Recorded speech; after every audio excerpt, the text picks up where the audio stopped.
ও মাই god, এবার মুস্তাফিজুর রহমানকে নিয়ে লাইভে এসে একই বললেন সাকিব আল হাসান, যা মুহূর্তেই ভাইরাল নেট দুনিয়ায়। বিস্তারিত জানতে আশা করছি ভিডিওটি শেষ পর্যন্ত দেখবেন। দর্শক, বাংলাদেশ ক্রিকেট বোর্ড বিসিবির দুর্নীতি এটা আর নতুন কিছু নয়। একজন প্রতিভাবান খেলোয়াড়কে কিভাবে নিচে নামানো যায় সবসময় এমন কিছু করতে পারদর্শী বিসিবি। এবার এমন ঘটনার শিকার হলেন বাংলাদেশের ট্যালেন্টেড ক্রিকেটার মুস্তাফিজ। 2024 সালে এসে একজন ট্যালেন্টেড খেলোয়াড় হিসেবে আইপিএল এর মতো বড় একটি আসরের সুযোগ পেয়েছিলেন তিনি। আপনারা সবাই জানেন যে আইপিএল যেমন তেমন টুর্নামেন্ট নয়, যেমন তেমন খেলোয়াড় আইপিএল এর সুযোগ পায় না। যারা সুযোগ পায় তারা অনেক ট্যালেন্টেড এবং প্রতিভাবান। ঠিক তেমনই নিজের যোগ্যতা দিয়ে আইপিএল এর মতো আসলে চেন্নাই সুপার কিংসের হয়ে সুযোগ পেয়েছেন মুস্তাফিজুর রহমান সবেমাত্র নিজের কারিকুরি দেখাতে শুরু করেছিলেন চেন্নাই সুপার কিংসের হয়ে, কিন্তু সে সময় তাকে টেনে মাটিতে নামালেন বিসিবি।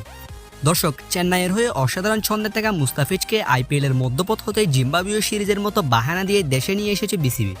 অথচ জিম্বাবুয়ের বিপক্ষে প্রথম 2 ম্যাচেই মুস্তাফিজকে একাদশে রাখা তো দূরের কথা, আশেপাশেও দেখা যায়নি। কিন্তু কেন এত তাড়াহুড়ো করে মুস্তাফিজুর রহমানকে আইপিএল থেকে নিয়ে আসলো বিসিবি? এবার এমন প্রশ্ন উঠেছে সব জায়গায়। এবার এ নিয়ে সাকিব আল হাসান বলেন, মুস্তাফিজুর রহমানের সাথে অনেক খারাপ হয়েছে। বিসিবি কাজটা মোটেও ঠিক করেনি, কেননা মুস্তাফিজ আইপিএলে অনেক ভালো খেলছিল। তাকে সেখান থেকে নিয়ে আসার কোনো কারণ দেখছে না। দর্শক, আপনি কি সাকিব আল হাসানের সাথে একমত? আইপিএল এর সুযোগ পেয়ে নিজের কারিকুরি অসাধারণভাবে দেখিয়েছেন চেন্নাই সুপার কিংসের হয়ে, কিন্তু মাঝে থামতে হলো জিম্বাবুয়ের সিরিজের জন্য।